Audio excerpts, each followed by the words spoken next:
Salut à tous. Aujourd'hui, on va parler d'un sujet important, le faux self chez les surdoués.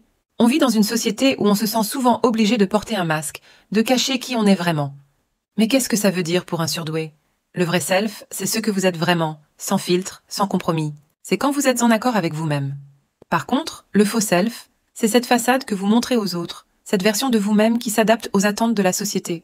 Pour beaucoup de surdoués, porter ce masque est une nécessité, mais cela peut aussi être un fardeau. Les surdoués, avec leur intelligence exceptionnelle, se distinguent souvent du reste de la société. Cette différence peut entraîner une peur d'être rejeté. Pour éviter cela, certains surdoués choisissent de se fondre dans la masse, de cacher leur véritable nature derrière un faux self. Mais à quel prix? À force de jouer ce rôle, le faux self commence à prendre le dessus, étouffant le vrai self. C'est à ce moment que des problèmes peuvent survenir. Les surdoués peuvent ressentir une pression constante pour maintenir cette façade, ce qui peut mener à une dépendance affective. Le faux self devient une sorte de prison, où le vrai soi est caché, parfois même oublié. Pourtant, le faux self n'est pas nécessairement mauvais. On en a tous besoin pour vivre en société, pour répondre aux attentes de notre environnement. Mais il ne doit pas prendre le dessus. Il faut trouver un équilibre entre le vrai self et le faux self. C'est ce qui permet de maintenir une cohésion dans la vie de tous les jours. Si vous vous reconnaissez dans ce que je dis, n'oubliez pas de vous abonner à la chaîne, de nous suivre et de donner un like. Cela aidera notre contenu à toucher plus de personnes qui en ont besoin. Pour les surdoués, le faux self peut se manifester de manière subtile. C'est une fausse image, une manière de se protéger, mais aussi de s'intégrer. Le problème, c'est que plus on s'habitue à ce masque, plus il devient difficile de s'en défaire.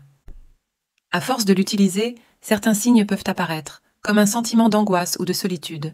Le faux self peut mener à un déni de soi, où l'on finit par oublier qui on est vraiment. C'est là que le danger se trouve. Alors comment faire pour sortir de ce faux self? Il faut commencer par reconnaître son vrai self. Apprendre à s'accepter tel qu'on est, avec ses différences, ses forces et ses faiblesses. C'est un travail sur soi qui demande du temps et de la patience, mais c'est essentiel pour retrouver son équilibre intérieur. Le faux self n'est pas l'ennemi. Il peut même être un allié tant qu'il ne prend pas le dessus. L'important est de ne jamais perdre de vue son vrai self, cette partie de vous qui est authentique et unique.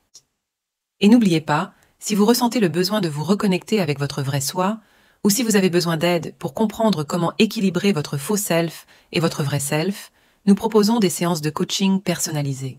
N'hésitez pas à visiter notre site pour en savoir plus et prendre rendez-vous. perversenarcissique.org/aide/coaching. C'est tout pour aujourd'hui.